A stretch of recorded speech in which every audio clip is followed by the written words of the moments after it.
Shalom keluarga GKS yang bersuka cita. Bagi Bapak Ibu Saudara-saudari yang membutuhkan dukungan doa, dapat mengisi form prayer request yang sudah tersedia di kolom deskripsi. Dan bagi Bapak Ibu yang ingin memberikan persembahan, dapat melakukan transfer di nomor rekening BCA 288 837 9997 atas nama Gereja Kristen Sangkakala Indonesia. Masih dengan tema bulan September yaitu Strong Family. Hari ini kita akan dilayani oleh Pendeta Rubin Ong yang akan membahas betapa pentingnya keluarga dalam hidup gereja. Bapak Ibu Saudara-saudari masih ingat dengan 3M? Pagi ini mari kita lakukan lagi. Memuji Tuhan, mendengar firman Tuhan, dan mencatat khotbah. Mari ajak seluruh keluargamu untuk beribadah bersama. Saya Lini, Tuhan Yesus memberkati.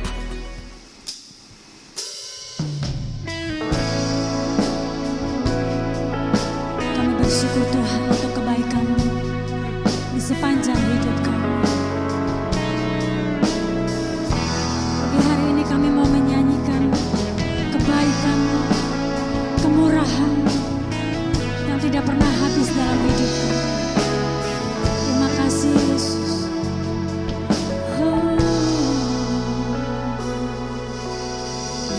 Yesus, Kau sungguh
persembahan yang terbaik untuk Tuhan. Ku membawa hatiku, hanya Engkau di hidupku, Yesusku yang terindah. Selamanya ku menyembahmu, ku membawa hidupku. Inilah persembahanku untuk Yesusku yang terindah. Selamanya ku menyembahmu, Yesus.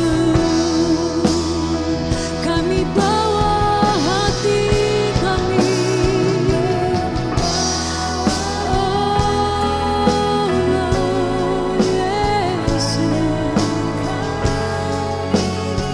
Hanya Engkau satu-satunya Tuhan di hidup kami. Yang terindah, selamanya ku menyembahmu, ku bawa hidupku di tatamu.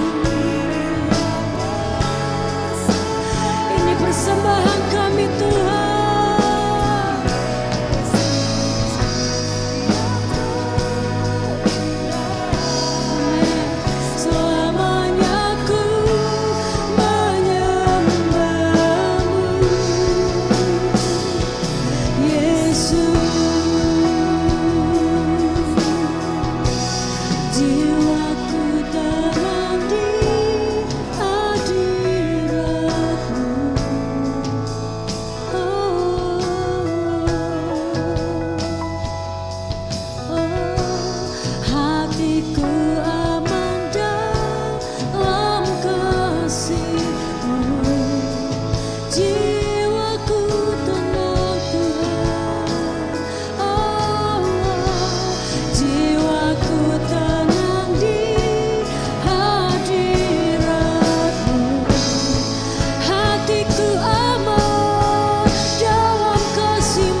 give you praise, we give you glory, we give you honor. Haleluya. Hari engkau yang percaya bahwa Tuhan yang kita sembah, Dia Tuhan yang hebat, Dia Tuhan yang dahsyat. Katakan amin.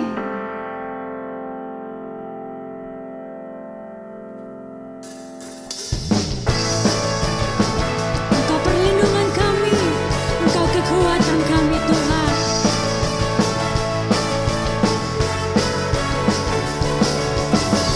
Kau Tuhan perlindunganku, Kau Tuhan kekuatanku, Kaulah anugerah bagiku.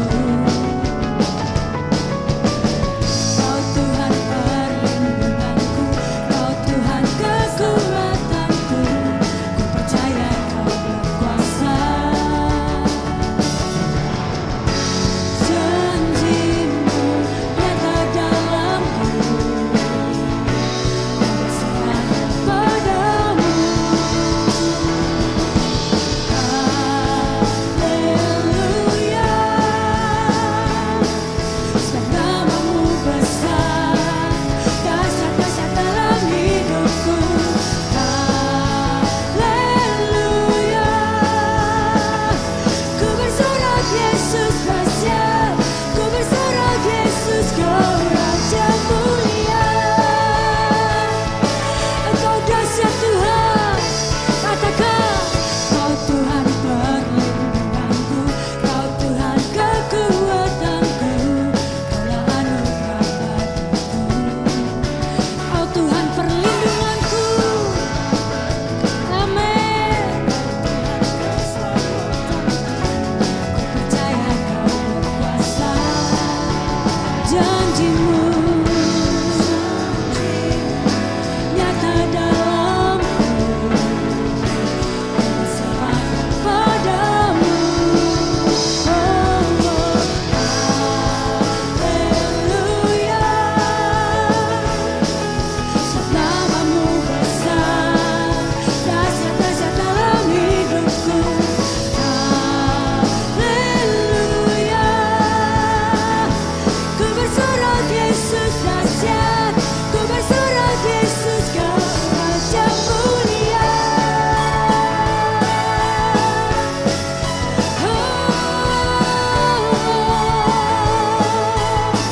Engkau dahsyat Tuhan, janjimu nyata dalamku, ku berserah padamu.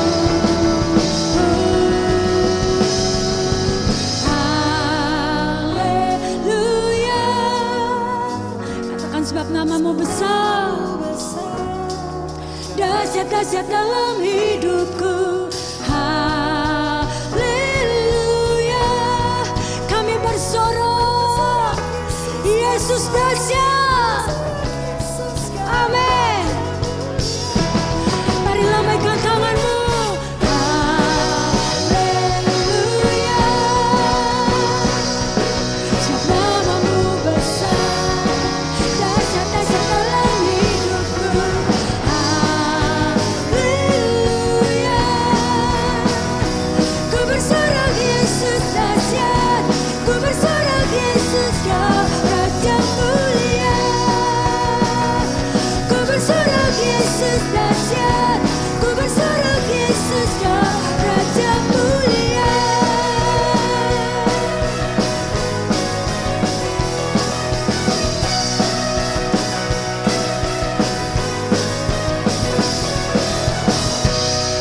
Haleluya.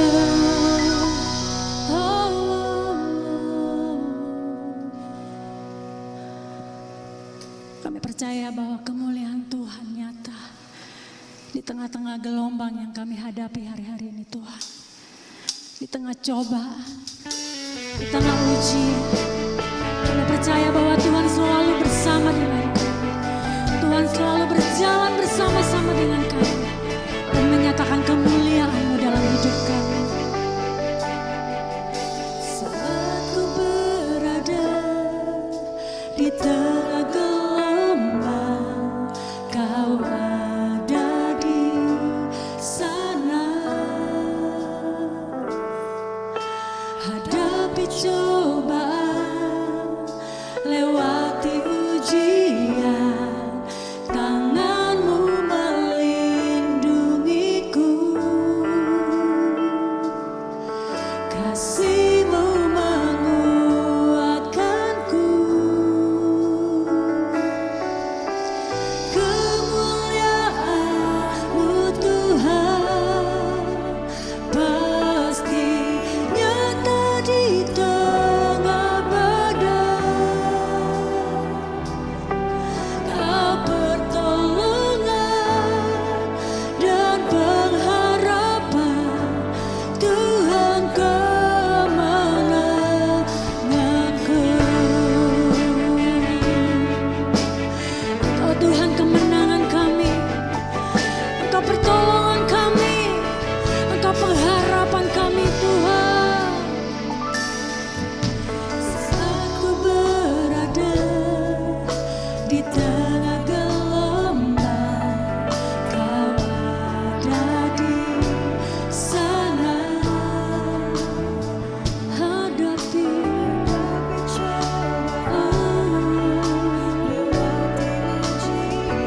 kami percaya Tuhan. Lindungiku, kasih-Mu, kasih-Mu menguatkanku.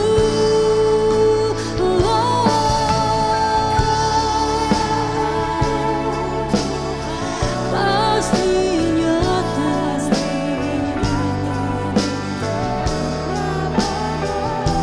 Thank you Jesus. Kau pertolongan dan pengharapan, Tuhan kemenanganku. Kemuliaan-Mu, Tuhan.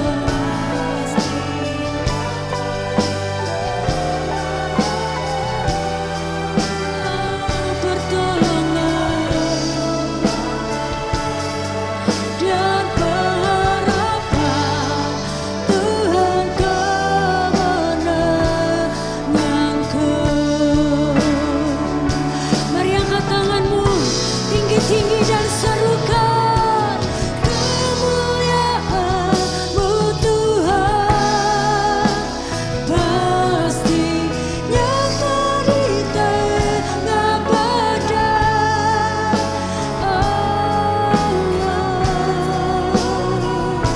Kau pengharapan, Engkau kemenangan kami Tuhan.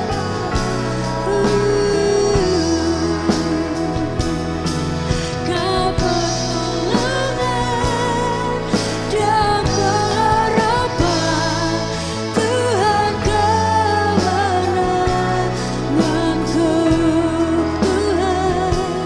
Tuhan kemenanganku.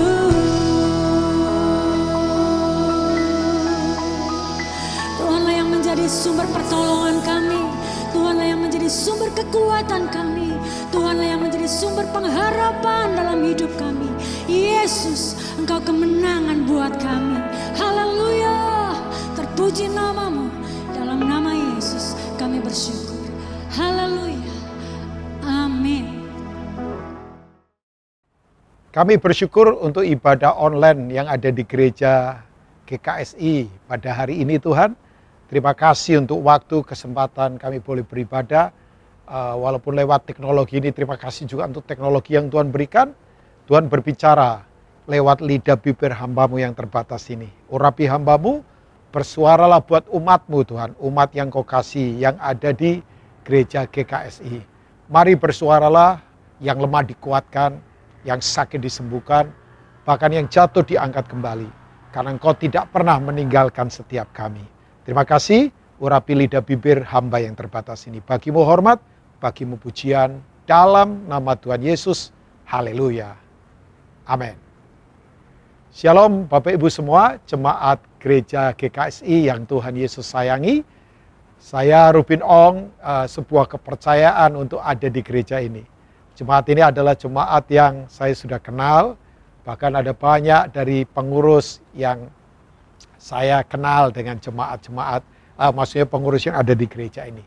Nah, saya mendapat tema hari ini tentang the strong family. Ya, saya setuju sekali tentang keluarga yang kuat dalam semua aspek kehidupan tentunya. Nah, kalau kita melihat Bapak Ibu semua, ya, hari-hari ini Tuhan lagi bawa gereja untuk kembali kepada esensi. Katakan esensi Bapak Ibu. Ya, esensi itu adalah kehidupan itu sendiri. Kita tidak lagi mainan aksesoris. Sebab aksesoris kalau nggak ada, gereja tetap ada. Nah, salah satu esensi gereja adalah family. Karena memang kata oikos atau keluarga itu adalah ide awal di mana Tuhan menciptakan. Itu tentunya ada di peristiwa penciptaan mula-mula. Ada di kitab Kejadian. Nah, saya ingin membacakan ayat yang Bapak Ibu saya yakin familiar dengan ayat ini. Yaitu the first miracle atau mujizat pertama yang terjadi di keluarga. Ya, tapi yang ada dalam Yohanes pasal 2, kalau kita nanti saya akan baca ya kira-kira 5 ayat saja dari ayat pertama sampai ayat yang kelima. Tapi paradoksnya kan begini, begitu masuk ke ayat yang 13 tentang bagaimana Yesus menyucikan bait Allah sangat aneh. Justru di bait Allah, ya, yang notabene di situ ada spirit agamawi. Saya katakan punya gedung tidak masalah. Ya, tapi orientasi gereja harus tetap ke keluarga.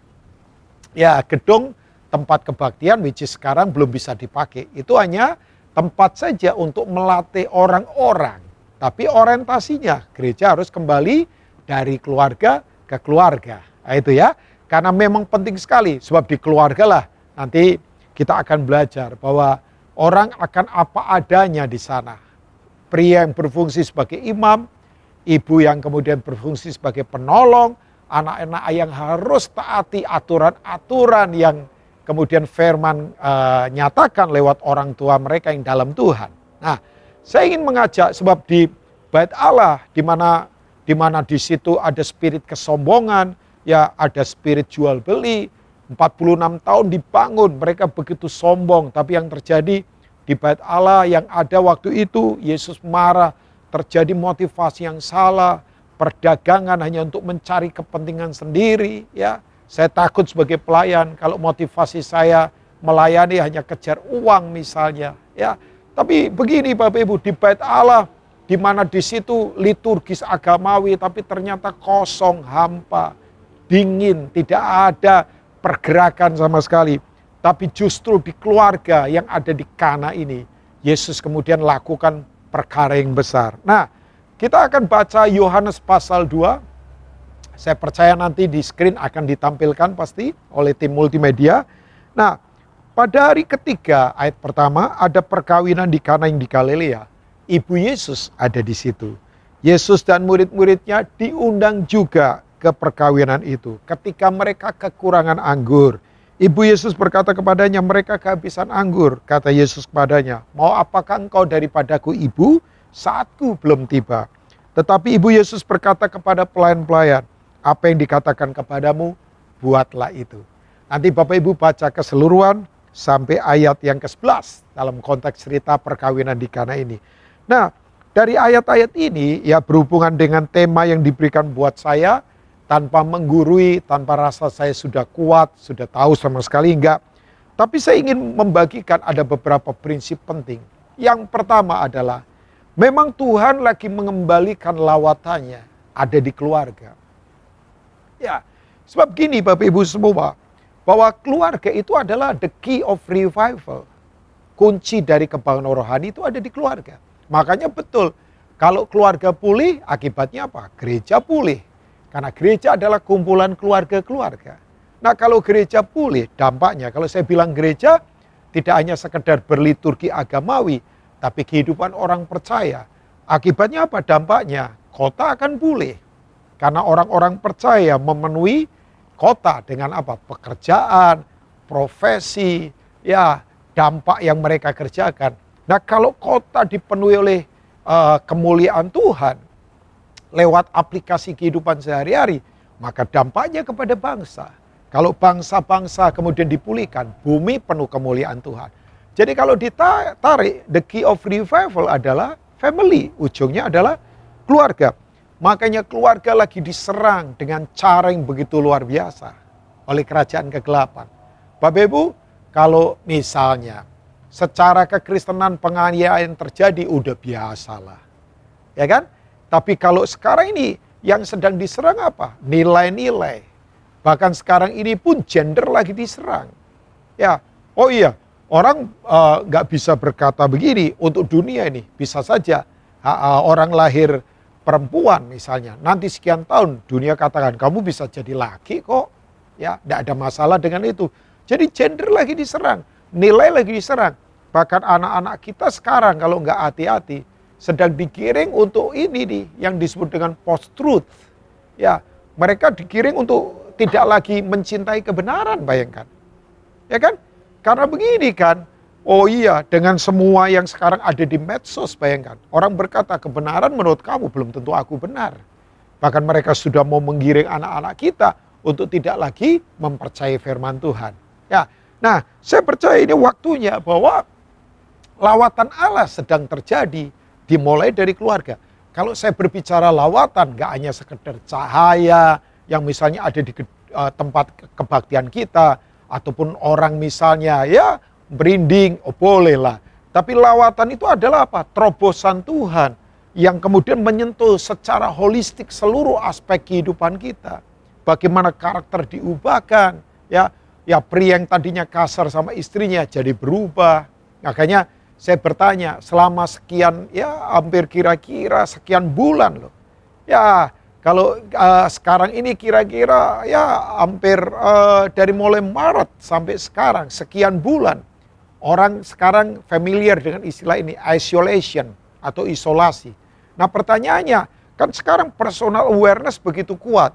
Ya, orang apa sih namanya, kesadaran pribadi untuk jaga diri begitu luar biasa. Pertanyaannya saya adalah, apakah kita dapat hati yang baru selama di rumah? Ya, bagaimana kita punya hati sebagai seorang pria untuk jadi imam buat istri dan anak-anak kita. Seorang istri jadi penolong buat suami dan anak-anak kita. Anak-anak, apakah engkau respeki orang tua yang sungguh-sungguh mengimpartasi kehidupan dalam Tuhan? Ya, makanya di keluarga, oh ya, saya selama sekian bulan ada di keluarga sama juga. Ya, banyak pasir-pasir yang keluar dari diri saya. Ya, ternyata saya perlu latihan sabar lagi. Ternyata masih banyak hal-hal yang tidak benar yang harus saya tinggalkan dalam kehidupan. Nah, makanya di keluarga fungsi imam natural. Saya tidak perlu khotbah pakai mimbar. Saya harus khotbah dengan keteladanan, dengan keputusan saya, dengan karakter saya tiap hari. Ya, dibentuk. Nah, Tuhan mau kita melawat, ya kan? Melawat dengan nilai-nilainya, melawat dengan karakternya. Nah, Bapak Ibu begini, orang waktu itu tradisi Yahudi, kalau pesta sampai kehabisan anggur itu memalukan. Mending mereka ngomong begini, gak usah pesta saja. Karena itu memalukan sekali. Nah waktu itu kita baca kan, bahwa di Kana pesta tapi gak ada anggur.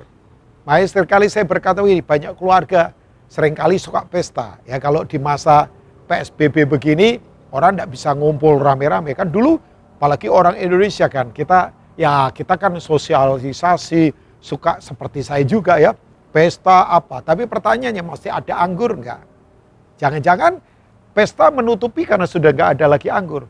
Rame pertemuan, tapi enggak ada fellowship dari hati ke hati. Rame saja, tapi saling kepahitan, saling membenci, saling kemudian enggak bisa bersatu kan. Nah, waktu ada di Kana ternyata mereka kehabisan anggur. Nah, saya ingin challenge Bapak Ibu semua. Pertanyaan saya, masihkah ada anggur di keluarga kita? Anggur itu bicara lawatan Tuhan.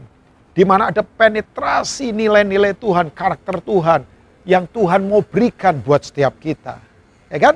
Bapak Ibu, kenapa penting sekali anggur berbicara apa? Anggur berbicara tentang sukacita. Ya, hari-hari ini, coba. Kita ada dalam kondisi yang saya sebut dengan helpless. Helpless itu kondisi, nggak ada pertolongan. Orang mau berharap sama manusia, semuanya lagi goncang. Tapi jangan sampai kita hopeless. Karena hopeless itu keputusan. Kalau helpless, ya tidak ada pertolongan tuh keadaan kan, memang situasi. Tapi jangan hopeless. Sebab saya sadar sekarang keluarga lagi diserang oleh beberapa roh, yaitu ketakutan misalnya. Ya, orang saling curiga satu dengan yang lain. Yang berikutnya lagi kesepian, bayangkan. Ada banyak orang yang rasa kesepian karena biasanya bisa kemana-mana, nggak bisa lagi. Ada juga sekarang yang diserang oleh roh ketidakpastian. Semuanya nggak pasti sekarang ini. Ya, yang berikutnya kalau ada ketidakpastian secara dunia ini, dalam kasih selalu ada kepastian dalam kehidupan. Makanya saya percaya Bapak Ibu, ini waktunya Tuhan memang mau melawat keluarga. Ya, karena saya sekali lagi percaya, kita kalau membaca Mazmur 127, Bapak Ibu yang suka membaca Alkitab pasti tahu kan, ini adalah Mazmur yang menurut saya luar biasa. Pemazmur berkata begini dalam Mazmur 127. Ya, ini Mazmur ziarahnya Salomo. Siapa dia? Orang yang berhikmat. Walaupun ujungnya karena salah keputusan kemudian terjadi dia kemudian mengalami tragedi dalam kehidupan. Nah, waktu dia berkata di ayat awal, jikalau bukan Tuhan yang membangun rumah, sia-sialah usaha orang yang membangunnya. Ya, mau pinter, mau bergelar hebat, kalau tidak Tuhan yang menuntun rumah tangga kita tidak akan mungkin kuat. Ya kan? Nah, setelah dia berkata membangun rumah, itu berbicara keluarga. Dia berkata ayat yang keempat sampai ayat yang kelima. Seperti anak-anak panah di tangan para pahlawan, demikianlah anak-anak pada masa muda. Berbahagialah orang yang telah membuat penuh tabung panahnya dengan semuanya itu. Ia tidak akan mendapat malu apabila ia berbicara dengan musuh di pintu gerbang. Ya, tidak hanya satu musuh, tapi musuh-musuh kan. Kalau Alkitab berbicara tentang anak panah, berbicara tentang pahlawan, itu berarti berbicara tentang pertempuran kehidupan. Sekarang kita ada di masa peperangan, di mana orang sekarang mengalami peperangan dalam semua aspek. Ya, nah saya ingin mengajak kita Bapak Ibu, yuk siapkan keluarga kita untuk anak-anak kita. Jadi anak-anak yang kuat dalam kehidupan karena di tangan para pahlawan. Ya, pahlawan di sini adalah orang-orang yang praktekkan kasih, praktekkan kebenaran. Makanya saya percaya ini waktunya Tuhan mau melawat kita. Di rumah masing-masing saya beritahu, ide Tuhan melawat, itu idenya dia Bapak Ibu ya. Ya, Tuhan mau melawat kita, buka hati. Biar kasihnya mengalir dalam hidup kita, kekuatannya mengalir dalam hidup kita. Nah yang berikutnya Bapak Ibu semua, ini yang membuat keluarga jadi kuat. Ya, jadi kita perlu anggur yang baru, lawatan kasih, lawatan sukacita. Bayangkan, istri saya berkata begini, sayang, sekarang bayangkan orang di luar lagi susah, di keluarga kemudian berantakan lagi, bagaimana bisa kuat? Ya, dia ingatkan saya, dia berkata, makanya ini kuatkan keluarga, saling mengasihi, praktekkan. Ini waktunya banyak merenung ulang dalam kehidupan, kuatkan keluarga kita dengan kasih, dengan sukacita. Yang mau katakan amin, itu kekuatan kita. The joy of the Lord is our strength. Ya, sukacita dari Tuhan, itu kekuatan kita. Amin Bapak Ibu. Nah, yang kedua Bapak Ibu, mari kita belajar keluarga untuk kuat. Ayo menangkaplah waktu Tuhan. Jadi waktu mereka kehabisan anggur, Maria berkata begini, mereka kehabisan anggur. Ya, dalam terjemahan King James Bapak Ibu, kalau kita baca, Yesus tuh menyebut Maria bukan ibu. Kalau terjemahan Indonesia tadi ibu, mau apa saatku belum tiba. Tapi dalam terjemahan King James dikatakan begini, women, what have I to do with thee? Mine hour is not yet come. Ya, Yesus menyebut Maria wanita. Kenapa? Bukan karena Yesus kemudian berlaku, ya maksudnya memanggil ibunya dengan cara yang salah, enggak. Tapi di situ dia sedang menunjukkan siapa dia, posisinya sebagai Tuhan. Bahwa Maria ciptaannya. Ya, dan dikatakan ibu. Nah dia berkata begini, saatku belum tiba. Nah saya beritahu buat Bapak Ibu, kalau Tuhan berkata saatku belum tiba, bukan Tuhan nggak punya waktu. Itu artinya dia sedang mengambil alih seluruh aspek kehidupan kita. Dia sedang take over semuanya. Percayalah. Ya, hari ini saya yakin begini, orang benar pasti diberkati Tuhan. Ya, nah Bapak Ibu, Tuhan berkata waktuku belum tiba. Tapi kemudian begini, beberapa saat kemudian Yesus adakan mujizat. Nah, keluarga harus menangkap waktu Tuhan kan. Kita tahu di Alkitab, kalau bicara waktu ada 3 jenis waktu kan. Bapak Ibu yang belajar teologi pasti tahu. Ya, adalah yang pertama aionios, itu waktu kekal, waktunya Tuhan. Tuhan kita kekal. Yang setuju katakan amin? Artinya begini, Tuhan tidak bisa dikalahkan masa lalu, tapi Tuhan tidak bisa dibatasi masa depan. Kalau ada dari saudara berkata, masa laluku buruk Pak. Ya, Tuhan tidak bisa dikalahkan oleh masa lalu. Ya, tapi Tuhan tidak bisa dibatasi masa depan. Jadi jangan ada yang mau terpenjara masa lalu, apalagi ketakutan masa depan, nanti terjepit di tengah-tengah. Enggak, waktu Tuhan yang kekal itu adalah sekarang. Katakan sekarang, sekarang. Saya percaya ini prophetic word buat Bapak Ibu semua di rumah. Sekarang waktunya Tuhan mau lawat keluarga kita. Ya, nah waktu berikutnya itu waktu kekal aionios adalah kronos. Kronos itu waktu terbatas, waktu manusia. Semua kita terbatas. Ya kan? Kita terbatas. Saudara sekarang ada di rumah atau di tempat mana yang sekarang saudara sedang mengikuti ibadah online ini. Ya sekian kilo dari tempat saudara ada, apalagi kalau saudara ada di ruangan, kita tidak tahu apa yang terjadi.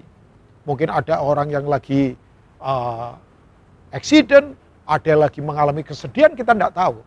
Tapi begini Bapak Ibu semua, memang waktu kita terbatas. Stres terberat orang adalah kita tidak bisa kendalikan apapun. Ya kan? Makanya perlu kita kemudian menyadari kita butuh waktu Tuhan. Tuhan yang tidak terbatas, waktu kita terbatas, tapi Tuhan sangat baik. Yang percaya katakan amin. Dia memberi waktu spesial, namanya kairos. Ya, kata kairos waktu Tuhan itu sangat berhubungan dengan kata kurios. Dia adalah Tuhan yang dahsyat. Jadi Bapak Ibu begini, Tuhan yang tidak terbatas itu menerobosi kita. Karena memang dia tidak terbatas. Makanya betul, waktu Tuhan adalah begini, pribadinya Tuhan sendiri. Ya, makanya ada beberapa orang yang menganggap waktu itu sama dengan Tuhan kan. Makanya ada istilah misalnya sanyang waktu misalnya. Ya, maksudnya Tuhan diidentikan dengan memang waktu. Ya, itu memang betul. Jadi waktu itu penting sekali. Terlambat sedikit kita bisa berantakan Bapak Ibu semua. Nah, saya ingin mengajak kita Bapak Ibu semua, mari kita harus menangkap waktu Tuhan dalam kehidupan. Nah, saya percaya Bapak Ibu semua, ini waktunya keluarga mesti menangkap waktunya. Kalau kita membaca dalam kitab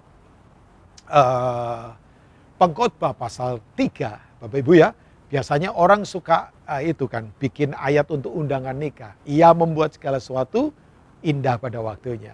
Sekian lama jomblo nggak dapat-dapat, dapat pasangan. Ia membuat segala sesuatu indah pada waktunya. Padahal kan bukan hanya soal isu itu kan. Nah, ayat-ayat awal kita lihat kan ada 14 jenis pasang waktu. Yang negatif maupun positif. Ada waktu untuk lahir, ada waktu untuk mati. Ada waktu untuk rugi, ada waktu untuk beruntung. Ada waktu untuk membangun, ada waktu untuk meruntuhkan. Ya, jadi ada waktu untuk yang ada waktu positif, ada waktu negatif. Tapi mau positif mau negatif percayalah, Tuhan tetap pegang waktu dalam kehidupan kita. Makanya kemudian saya akan baca ayat yang ke-11 yang tadi saya sudah sebutkan dalam Pengkhotbah pasal yang ketiga. Saya yakin nanti di screen akan ditampilkan, ini dia ayat yang ke-11 dari Pengkhotbah pasal 3 ya. Ini dia. Iya Tuhan membuat segala sesuatu indah pada waktunya. Bahkan ia memberikan kekekalan di dalam hati mereka. Tetapi manusia tidak dapat menyelami pekerjaan yang dilakukan Allah dari awal sampai akhir. Jadi ternyata betul untuk kita menangkap waktu Tuhan, Tuhan itu menaruh kekekalan di dalam kita. Nah, kekekalan itu apa? Karakternya. Ya kan? Kekekalan itu karakternya, kekudusan, kesucian, ketaatan itu adalah kekekalan itu. Nah, saya ingin mengingatkan kita, waktu paling dekat adalah, ya kalau besok itu urusannya Tuhan. Waktu paling dekat hari. Dalam hari kan ada detik, menit, kemudian jam. Ya, saya ambil hari. Nah, selalu Alkitab berkata begini. Kita kalau baca Alkitab selalu muncul kata ini. Hari ini harinya Tuhan. Mari kita bersukaria karenanya. Pada hari ini Ibrani 3 berkata, kalau kamu mendengar suaranya, jangan keraskan hatimu. Yuk, kalau Bapak Ibu mendengar firman, mendengar khotbah, Jangan keraskan hati kita. Kalau Tuhan tegur, bertobatlah. Kalau Tuhan berkata, jangan hidup dalam ketidaktaatan, bertobatlah sungguh-sungguh. Karena betul, orang yang bisa menangkap waktu Tuhan adalah ketika hatinya lembut terhadap suara Tuhan. Ya, Tuhan mau kita punya kelembutan hati untuk menangkap waktu Tuhan. Mari pria, wanita, keluarga yang ada, yuk tangkaplah the time of God. Tangkaplah kairosnya Tuhan. Sekali lagi kata kairos itu terhubung dengan kata kurios dalam kehidupan. Tuhan mau kita menangkap ini dalam kehidupan ya. Makanya kalau kita bisa menangkap waktu Tuhan, keluarga akan menjadi keluarga yang luar biasa. Kalau orang berkata begini, ini waktu apa Pak Rubin? Ini waktu kita menangkap pengertian. Yuk tangkaplah pengertian. Ya, nah ciri orang yang menangkap waktu Tuhan yang berikutnya saya akan tutup dengan ini adalah apa? Ketaatan kita. Makanya saya suka Maria berkata kepada para pelayan, apa yang dia katakan ikuti saja. Saudara nanti bisa baca ayat-ayat berikutnya. Jadi keluarga yang kuat adalah ketika keluarga hidup dalam ketaatan. Ya, apa yang dia katakan lakukan saja. Kalau orang bertanya apa yang harus kita lakukan sebagai keluarga hari-hari ini Pak Rubin, banyak dengar firman Tuhan, dengar suara Tuhan dan lakukan. Dengar dulu dan lakukan. Ya, memang firman itu tidak hanya membuat kita nikmat dan kita nikmati, tapi firman bisa menggoncangkan kita supaya kita murni Bapak Ibu. Tapi dengar, makanya aneh kalau orang tidak mendengar tapi melakukannya sukacita lagi. Jangan, dengar dan kerjakan. Waktu kemudian pelayan-pelayan ini mendengar dan melakukan, yang terjadi apa? Tuhan kalau menolong untuk keluarga, pakai alat yang sederhana. Tempayan pembasuhan. Apa yang ada pada kita. Tuhan tidak cari yang lain Bapak Ibu. Apa yang ada pada kita, Tuhan sanggup menolong. Orang berkata, Pak Rubin bagaimana hari-hari ini? Tuhan pelihara hidup kita. Aneh Bapak Ibu. Ya, secara jadwal kita semua berantakan. Saya yakin pebisnis di sini pun ya kita banyak mengalami kegoncangan termasuk para pelayan. Tapi kalau orang tanya apakah Tuhan sertai? Tuhan sertai. Tuhan tidak pernah tinggalkan kita. Yuk dengarkan apa yang dia katakan dan lakukan saja. Praktekkan itu di rumah masing-masing. Keharmonisan, kasih tanpa syarat, saling mengasihi, saling mengampuni. Makanya pelayan-pelayan itu tidak hanya melihat mujizat, tapi dia bisa melihat proses waktu Tuhan terjadi. Levelnya berbeda. Saya berdoa jemaat GKSI, yuk keluarga-keluarga kita kuat di dalam Tuhan. Saya ingin berdoa buat Bapak Ibu semua. Mari di rumah atau di tempat masing-masing ambil waktu untuk kita berdoa. Karapashede karapataka, ho karapashede karapapapa. Abah berdoa untuk jemaatmu yang ada di GKSI. Jamah setiap kami Tuhan. Kami percaya firman-Mu iya dan amin. Yang lemah dikuatkan, yang sakit disembuhkan. Yang tidak mengerti dibuat mengerti. Karena Engkau adalah kekuatan kami yang tidak terbatas. Terima kasih untuk apa yang Kau sudah sampaikan. Sekali lagi bagimu hormat, bagimu pujian. Berkati umat-Mu, tetap kuatkan umat-Mu. Dalam nama Tuhan Yesus. Haleluya. Katakan amin. Tuhan memberkati. Shalom Bapak Ibu Jemaat GKSI Bethlehem, selamat hari Minggu.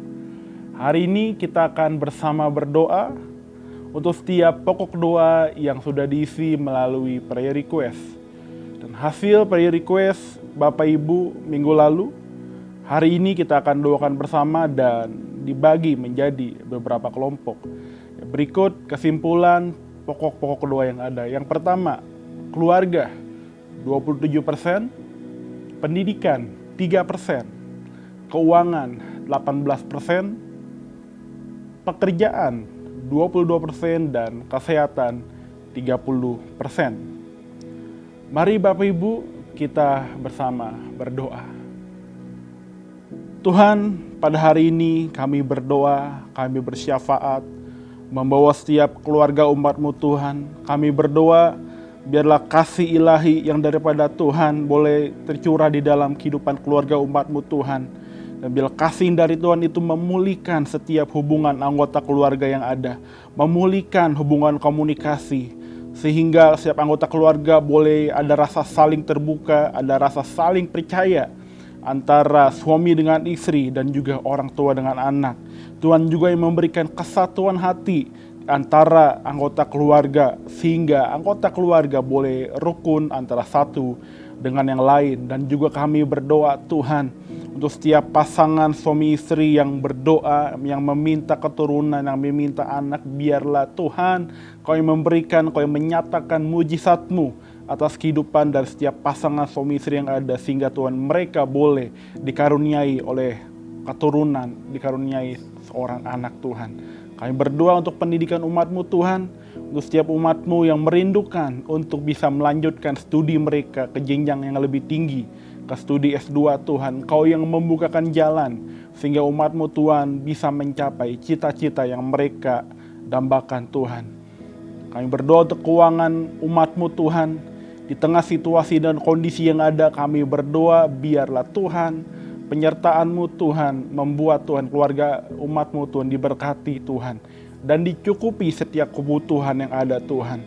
Untuk setiap umat-Mu Tuhan, penjualan aset ruko dan juga rumah yang umat-Mu miliki bisa dijual dan segera laku dengan harga yang baik, dengan harga yang cocok.